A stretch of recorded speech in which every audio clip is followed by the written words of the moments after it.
Minority స్కూల్లో పనిచేస్తున్నాము. Non teaching 2016 నుంచి పనిచేస్తున్నాము. ఇప్పటి వరకు మాకు శాలరీస్ పెంచింది లేదు, ఏది కరెక్ట్ లేదు మాకు ఫెసిలిటీస్. ఇప్పుడు వచ్చేసరికి ఈఎస్ఐ పిఎఫ్ తీసేస్తామంటుంది. ఇప్పుడు ఉన్న ఈఎస్ఐ పిఎఫ్ తీసేస్తే మా కష్టాలు ఎట్లా పడితే మాకు వచ్చేది 10,000 జీతం. ఈఎస్ఐ తీసేసినప్పుడు మేము ఆ 10,000 జీతంతో మేము ఎట్లా బతకాలి, మా పిల్లలు ఎట్లా బతకాలి, మా రూమ్ కిరాయిలు ఎట్లా కట్టుకోవాలి. ప్లస్ మాకు ఇప్పుడు హాస్పిటల్కి బై మిస్టేక్ లో ఎలర్జీ వచ్చిందో ఏదో వచ్చింది, ఏదైనా చెప్పడానికి వచ్చింది, పళ్ళు నొప్పి వచ్చింది, ప్రైవేట్ హాస్పిటల్కి పోతే 3,000 రూపాయలు అయితే ఒక పళ్ళు నొప్పి కోసం. మరి అదే ఈఎస్ఐ ఏంటంటే మా కోసం 3,000 రూపాయలు తగ్గినట్టే కదా. ఉన్న ఈఎస్ఐ ఇస్తే మా పరిస్థితి ఏంది? ఉన్న జీతం మేము ఈఎస్ఐగా పెట్టాక మరి మేము ఎప్పుడు బతకాలి? హాస్పిటల్కి పెట్టాక మేము ఎప్పుడు బతుకుతాం?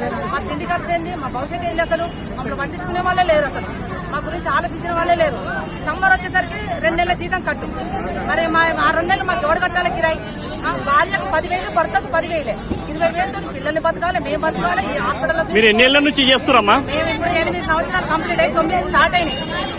2016 మే 18 తారీఖు మేము జాయిన్ అయినాం. పర్మనెంట్ అమ్మ మీరందరూ? ఏ పర్మనెంట్ లేదు మాకు. జీతాలే ఇప్పుడు ఉన్న ఈఎస్ఐ తీసేసి చెక్కులు ఇస్తారంట ప్రిన్సిపాల్ నుంచి ద్వారా. అంటే లేబర్ టైప్, లేబర్ లాగా చూసుకోవాల్సి వస్తుంది. టైమింగ్ మాత్రం 12 అవర్స్ చేయాలి. మరి మేము 12 అవర్స్ డ్యూటీ ఇక్కడనే చేశాక ఇంత పనులు ఎక్కువ చేసుకోవాలి. పోనీ 8 గంటల డ్యూటీ ఉందా, కష్టానికి ఉందా, ఫలితం ఉందా? అట్లా లేదు, ఎలాంటిది లేదు. మరి మీరు గవర్నమెంట్ నుంచి ఏం కోరుతున్నారు?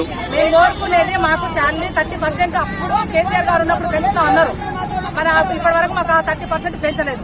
అదే 30% పెంచాలి. మాకు ఈఎస్ఐ పిఎఫ్ ఉండాలి, సమ్మర్లో శాలరీ కట్టియాలి. సరే అమ్మా, మేము కోరుకునేది అదే సార్.